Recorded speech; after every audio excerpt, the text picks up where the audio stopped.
be able to encourage the people in the area of toxicology. And let me say a little things about the society.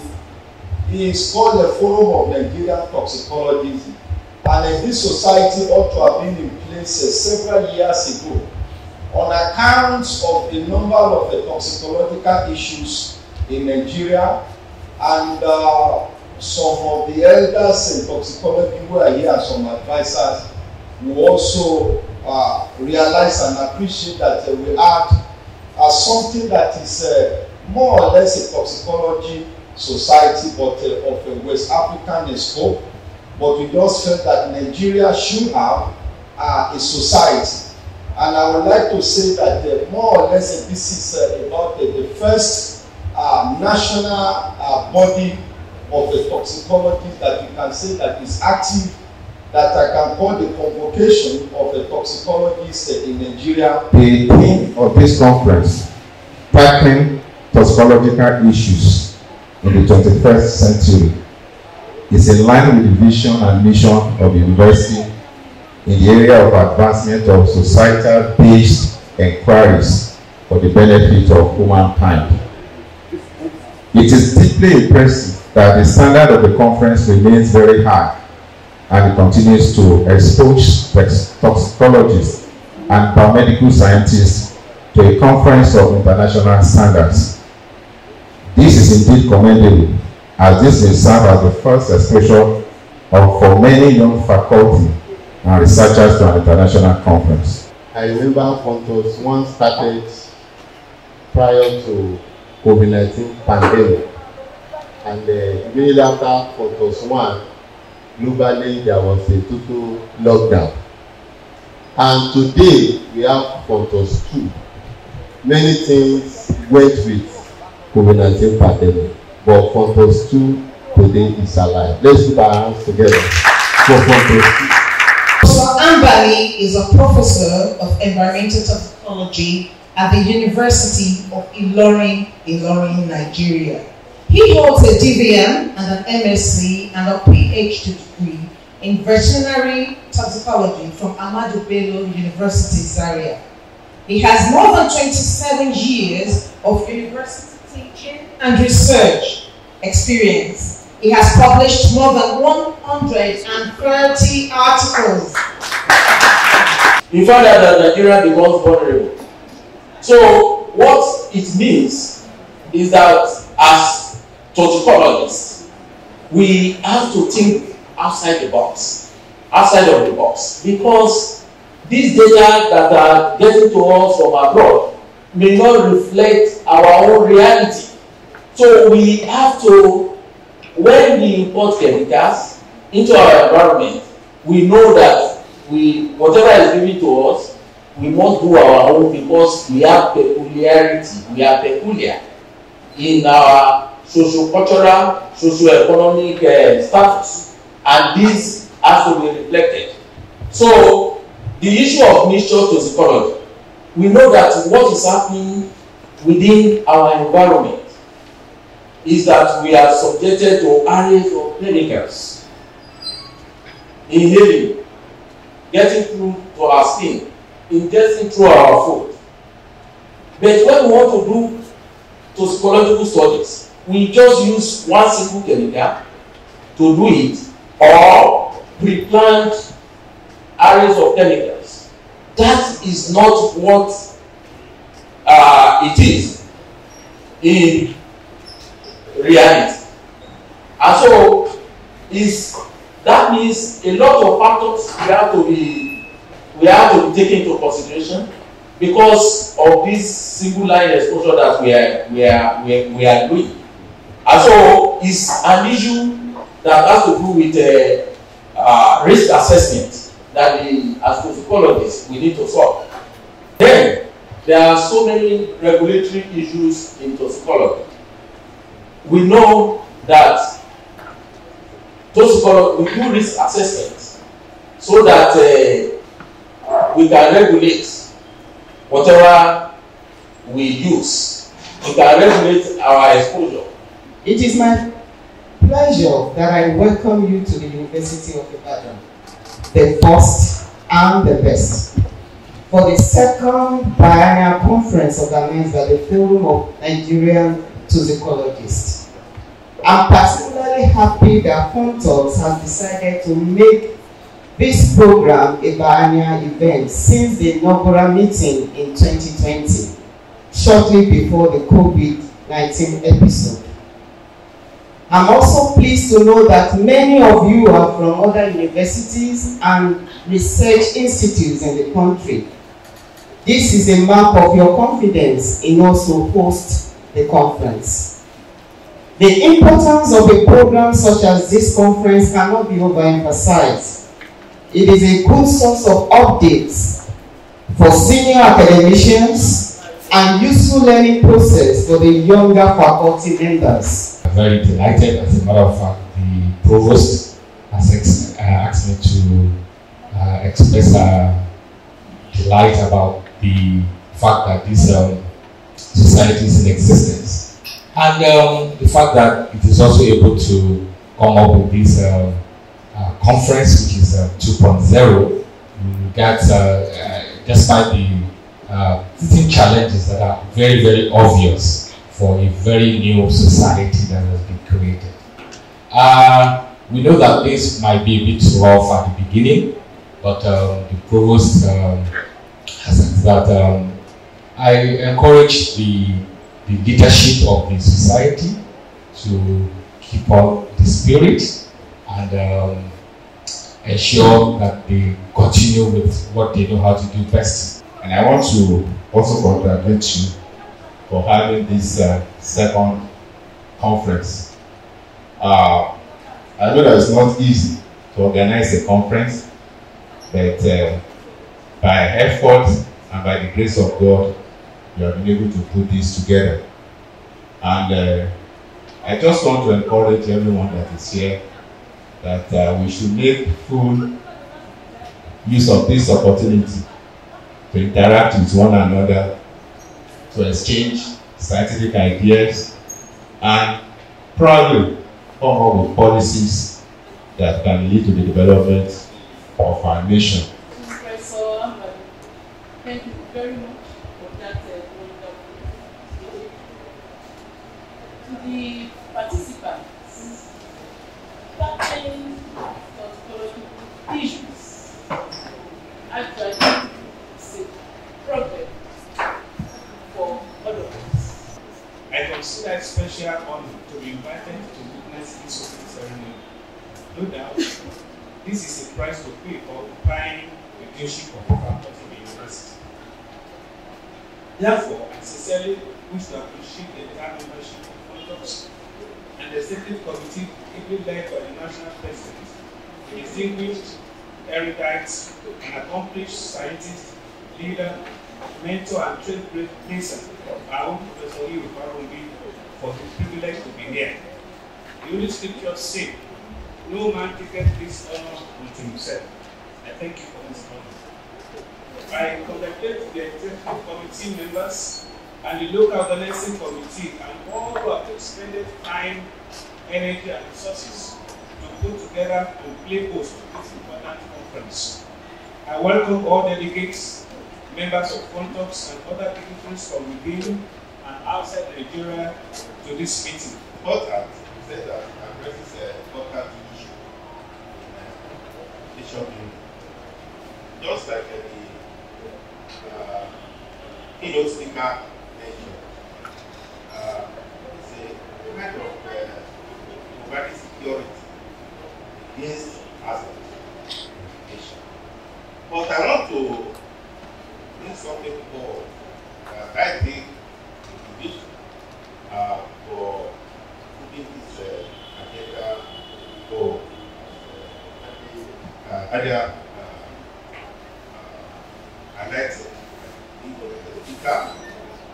When we talk about toxicology, not only look at it from the biological point of view.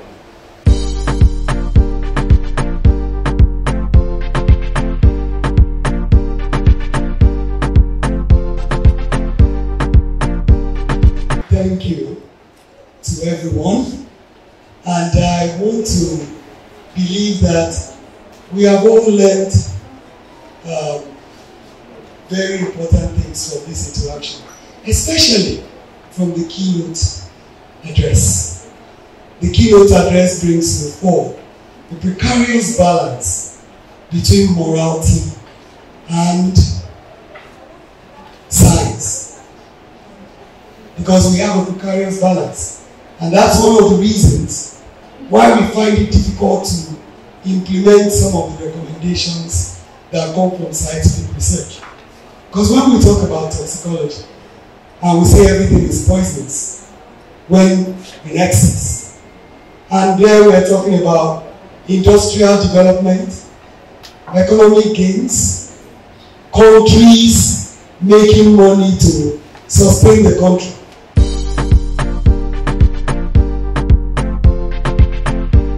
One of the challenges of toxicologists is being able to identify the right model to use. Of course, if I stand here this afternoon and I ask you to volunteer to be used for toxicological study, even if you agree, I'll be arrested, I'll be dealt with, because it is not ethically permitted that humans should be used for such studies. So, on a number of times, we look for models that we can use, the right model, and you cannot use all the models for all your studies. You have to first of all establish if the model, the organism you want to use is actually good for what you want to study. For example, there are some organisms that do not have the metabolic capacity to metabolize certain toxicants. So you have to be able to identify the right and appropriate model organism for your study. Also, if you are interested in phenotypic features after exposing your organism to the toxicant, it's not all organisms that will give you phenotypic features. And Drosophila is one of the organisms that can give you phenotypic features, as we're going to see in the course of the presentation. I know that we are toxicologists, but I'm also aware that we have undergraduate students here from different departments. So I'll just take just a few seconds to touch on this introductory aspect of the definition of toxicology and other aspects of toxicology. As we know, SOT, Society of Toxicology, define this important field as the study of the adverse effects of chemicals. It's not just chemicals, physical agents, biological agents, on organisms, living organisms, not just human, living organisms in the environment. Whether you like it or not, it will be evident as the presentation goes on. You find that we live in a chemical world, whether we like it or not. Let's just look at ourselves. Polyester, plastic bottle, food pack, the hair cream the ladies are wearing, even your clothes, the coloring, everything. So we virtually live in a chemical world. Now, I like to draw your attention to this. Many of you may have heard of a disease called Itai disease. It's a Japanese word for kush, or it hurts. And what does this summarize? You can see there's a mine up there. Now, the mine, all the waste were released into this water. And people were using the water to bath, to plant tents and so on. And later, a strange disease, as they put it, developed, which they didn't know the name. For want of name, they were calling it kush, which means it's hot, it's painful. Then you see this man. Over the years, they have been using the water, and then after some years, you can see him, Now, it is known that cadmium, by way of carbon oxide, of course, cadmium competes with calcium, which affected the bone. So, Itai disease is now, after a lot of mechanistic studies, known to be a form of osteomalacia. And significantly related to nutrition, it was found that people who were malnourished, particularly pregnant and elderly women, were more prone. And again, this is a global chemical outlook as of 2019. But what I want you to take note of is the rate of growth in developing countries, particularly Africa and the Middle East. Then you ask yourself, are we prepared to manage chemicals soundly? So what do you understand or what do you mean by mathematical model? mathematical model is an abstract description of a complete system using the usual mathematical concept. In other words, the usual mathematical concept of y is equal to mc. We are trying to look at the possibility of reducing medical research and practice to a simple mathematical equation. And mathematical model could be numerical, it could be quantitative. But what is important is for one to appreciate the fact that it could be used to represent most of the common things that we do and say within the medical research world.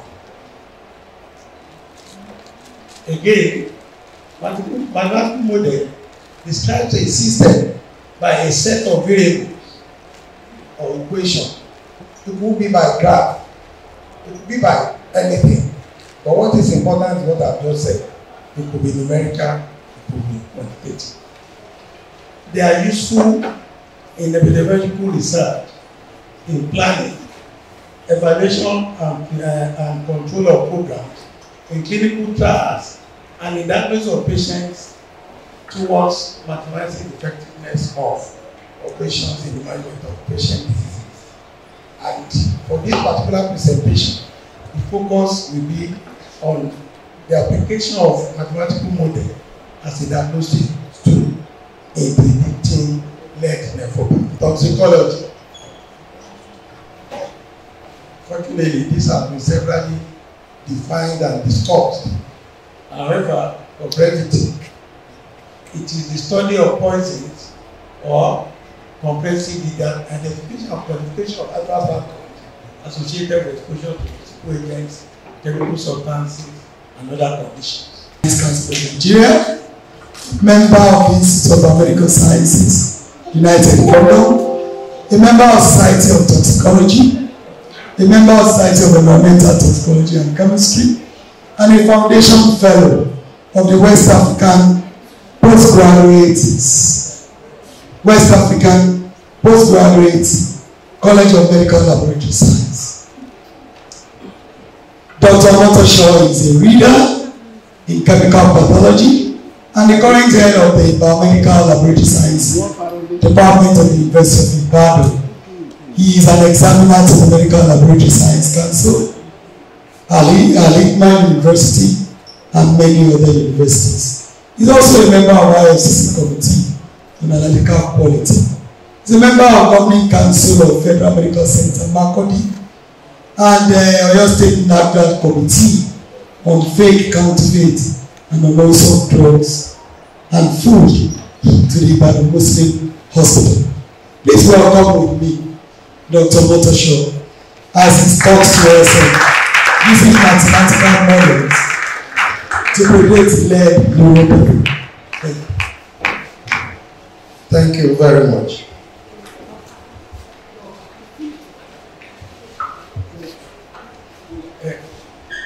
As the title says, yes.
cardiovascular diseases are the leading cause of morbidity and mortality, and we have had an increase from 1993 to 2019, and this is projected to continue increasing.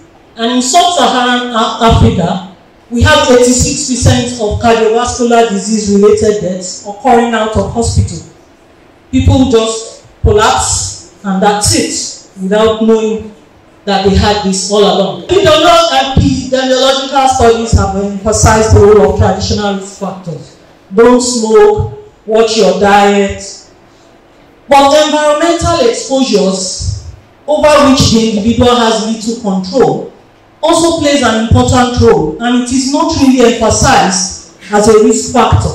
Address this issue, we have the law, which have been identified to have multi-pharmacological effects. So with the gap we are trying to identify here and solve is that that of comorbidity and multi-morbidity. Most of the clinical study are always mimic just exposure to a single chemical or toxin. But here we are looking at a mixture of these because we are exposed to a mixture of all these. So that's we are just trying to see the impact of these on the strata, the structure, and also both in the parents and in the pups for hypertensive animals. Here, this just shows the experimental design, both for the hypertensive and the non-hypertensive animals. This shows the graph for it. Then we subjected to new behavioral disorder test using open feed. This is how the weightlets were prepared, and these are some of the assays that were conducted in the course, and that analysis was conducted. The mechanism of toxicity is through the production of reactive oxygen species and the induction of apoptosis. So we are physiological derangement of the cardiovascular and renal systems are critical components of many diseases of man and animal, because these organs are very, very interwoven. Whatever affects the kidney affects the heart, causes hypertension, and vice versa. Flavonoid is a very potent free radical scavenger, and it is very, very abundant in the grapefruits. So the aim of this research work is to explore the nephroprotective effect of naringeine and its ameliorative effects on complications associated with cobalt chloride-induced nephrotoxicity. These are the objectives: to determine the in vivo metal-chelating antioxidant power of naringeine, to determine the nephroprotective effect of naringeine on cobalt chloride-induced nephrotoxicity. Hypothesis research. Justification. Human beings and animals are being exposed intentionally and unintentionally to a variety of adverse chemicals which can damage the kidneys and also cause cardiovascular disorders. Inflammatory bowel disease is a gastrointestinal disease that is divided into Crohn's disease and ulcerative colitis. Although the exact cause of IBD, which is inflammatory bowel disease, remain unknown. And some of the symptoms of inflammatory bowel disease is blood stooling, fatigue, loss of weight. Ulcerative colitis, which is an inflammatory bowel disease, affects the gastrointestinal tract, causing inflammation and sores. It happens when the immune system makes a mistake, which causes an irritation, inflammation, and ulcers in the lining of the large intestine. It has its types, which is the palm colitis, left-sided colitis, and the rest. And also the symptoms are similar to the inflammatory bowel disease. So alternative therapies has been used. Treatment of ulcerative colitis are aminosalicylates and corticosteroid. Then alternative therapies is being considered, which is medicinal plants, which has been used since prehistoric time. Atrazine, a widely used broad spectrum environmental herbicide, has been evident to be a globally significant public health hazard, which has been associated with adverse neurological dysfunctions, which ultimately result in cell death of dopaminergic neurons. Hence, there is a growing ability to identify effective therapeutic strategies to mitigate this effect potentiated by atrazine. Hence, colaviral, a bioactive compound that is obtained from Garcinia cola, commonly known as Vita cola, known here in Yoruba as Orogo, has been reputed for its antioxidant, anti-inflammatory, anti-apoptotic properties, linked with its role in drug-mediated neurotoxicity. And that brings me to the justification of the story that there are mounting evidences that suggested that atrazine may be able to cause neurotoxicity by a plethora of mechanisms such as oxidative stress. Methylprednisolone is ranked among the top 20 frequently prescribed drugs in the United States, and it's known for its effectiveness in the treatment of acute anxiety-related disorder, hypertension, and cardiovascular disease. It's also characterized as a beta-adrenergic receptor blocker. Its high solubility and persistence in the environment makes it a contaminant of emerging concern. Noveta cinerea can also be called speckled or lobster cockroach. It originated from northeastern African countries, namely Egypt, Libya, and Sudan. It breeds easily in captivity, and the adult cockroach is 3 cm in length, which means low maintenance cost, ease of handling, large progeny size, and long lifespan. Copper has been identified as the third most abundant trace metal after iron and zinc, which we have heard in many presentations today.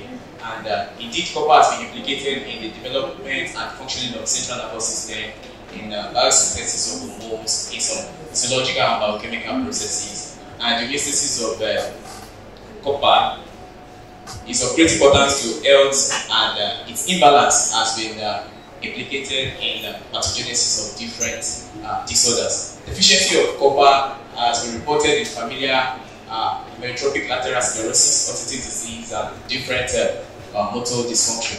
A recent study has shown many different copper-binding molecules induce cell death by a mechanism different from apoptosis that we all know. And a publication that was accepted October last month termed the process of cell death through copper as apoptosis, because its function or its way of causing cell death is quite different from apoptosis and the one that is already known. Epileptic cause is a neurological disorder characterized by persistent seizures lasting at least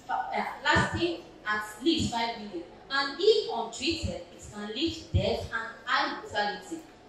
There are lots of adverse effects and consequences of lithium of status epilepticus, and this has been seen. It causes neurodegeneration, and it also leads to apoptosis.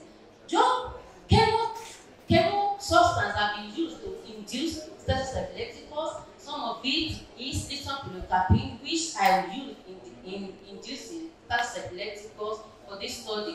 Pathophysiologic mechanism of status epilepticus. Status epilepticus is occurs by the imbalance in the excitatory and inhibitory neurotransmitter in the brain. When there is an imbalance in this, it leads to the misfiring of neurons, thereby leading to seizure, which can also be seen as status epilepticus. Just as you know that diabetes is a disease characterized by elevation level of blood serum, which also affects the dysregulation in lipid and protein metabolism, leading to alteration in action and secretion of insulin, depending on the type of diabetes you are considering. The rationale for this study is that alpha amylase is the calcium metabolizing enzyme. They are the enzyme that break up the polysaccharide, thereby elevating the blood level of glucose. Various enzymatic inhibitors such as metformin have been used to inhibit this particular, but they are also developed. So medicinal plants have been discovered to also be of focus, and the thought for this focus as aspirator in this study. The catalytic activity of PDA5 has been suggested to be as the major cause of erectile dysfunction in men. And it does that by degrading the cGMP, that is the cyclogranulosine monophosphate. And by doing it causes the smooth vessel to be constricted and preventing the blood flow to manhood. Also, Moringa oleifera also known as the miracle plant, and has been suggested to be anti-diabetic, anti-hypertensive, and anti-cancer. Also, studies have shown that the biotic compound of Moringa oleifera has the inhibitory property of inhibitory the catalytic activity of PDE5. This shows the inhibitory activities of the phytochemical for Moringa olifera on PDE5. The phytochemical character influence the drug availability, while the adductors predict the behavior of the drug in human. We have a lot of toxicological issues in Nigeria, ranging from pollution, indiscriminate disposal of waste and chemical compounds, and hazardous substance and effluents from industries, and also from various areas into the water system, which invariably get to the human system via the food chain. And on account of this, and also because there is a dearth of toxicology in Africa continent, especially in Nigeria, in terms of coming together to be able to have a synergy and to have a convocation of experts working in different areas and aspects of toxicology to be able to do, what is needful. And by tackling all these issues that I've mentioned, we decided to form this society a few years ago.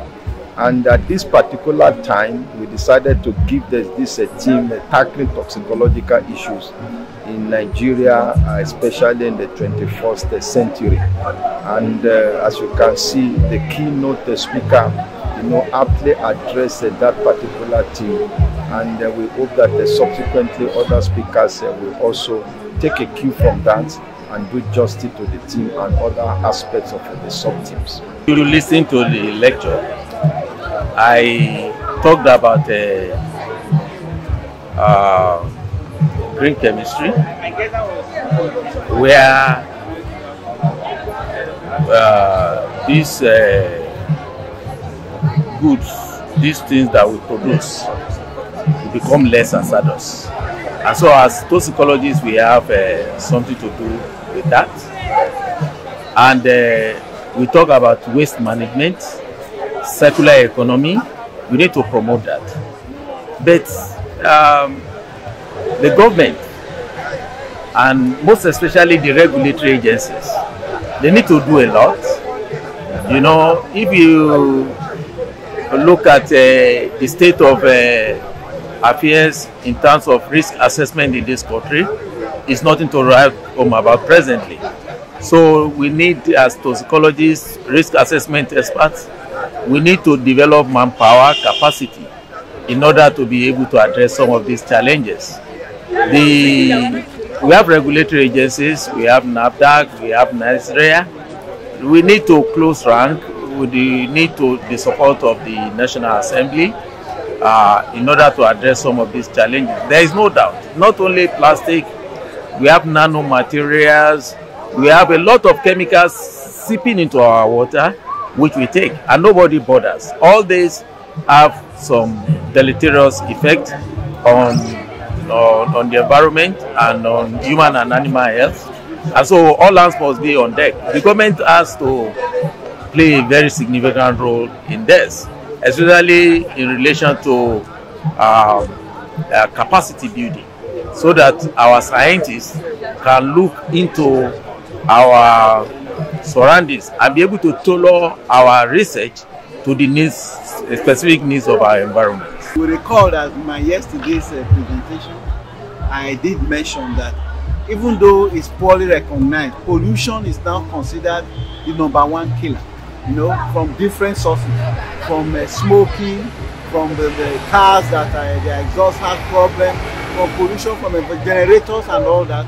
It's a big problem that must be tackled. And one of the first giant steps government needs to take is to ensure that there is a reliable national grid that supplies electricity to everybody, to avoid everybody being a local electricity generator, which pollutes the environment. Then, of course, and the disposal of waste and all that, just like Professor Ainon said, what we give to the environment, it gives back to us by way of so many diseases, the leading one of which is cancer. There's also what we call developmental defects, which lead to what we call teratogenic diseases. These things may not be immediately obvious, but they are there. today people believe that even though the statistics are not quite clear yet, that a disease that is known to be related to a form of pollution, particularly exposure to benzene, leukemia, is on the increase. You know, so for a healthy society, we need to take very urgent and important step to ensure that the pollution level in this country is mitigated. Even though the government has a larger responsibility in curbing pollution, but all of us as individuals, if it is not necessary, don't put on your generator. Ensure that your cars are well maintained to avoid smoking, because all these come together. Then of course, various plastic, various weights, we have to come up with a personal decision, you know, to ensure that our wastes are well managed, sent to maybe a central point that can be taken over, but not just throwing away things indiscriminately. You know, so these are steps we need to take to protect ourselves and the society at large. Honestly, I must say it was a very successful and beautiful conference, with the array of international speakers and the caliber of people who attended and the organizers. I can tell you it was wonderful. Everything about the organization was, well, let me say, almost perfect. I was very impressed with how everything was organized and the way everything went. In fact, even as a professor, I must say I learned a lot from this very conference. There was networking, mentor, mentee, fora. You know, we have the hands-on section. In fact, everything was beautifully packaged, and I think every participant have been impressed by the organization of the program. FONTOX 3 have been scheduled for Ilorin in 2 years' time. I can imagine it being another landmark conference that is coming on the way. And you see, a lot of regional bodies have been set up, regional chapters have been set up, and even individual institutions have been mandated to have their own chapters. So I can see FONTOX expanding in the next few years and playing a prominent role in the toxicological landscape of this very nation. FONTOX 2 conference was an idea that we had been working on since the first inaugural conference that we had before the lockdown. And we are so happy that we were able to hold this conference in a bigger and better way, in spite of the challenges that we have, especially the economic challenges in the country. In this conference, we looked at what we could achieve in the short term, the long term, the mid-term and the long-term goals. And one of the major reasons why we organized this conference was to target early career and postgraduate students who we believe can carry the message of toxicology far and wide when they understand the importance of toxicology in the development of the nation. We have talked about pollution, the scale of pollution we have, and the need to ensure that we inform the populace about the consequences of pollution in the environment.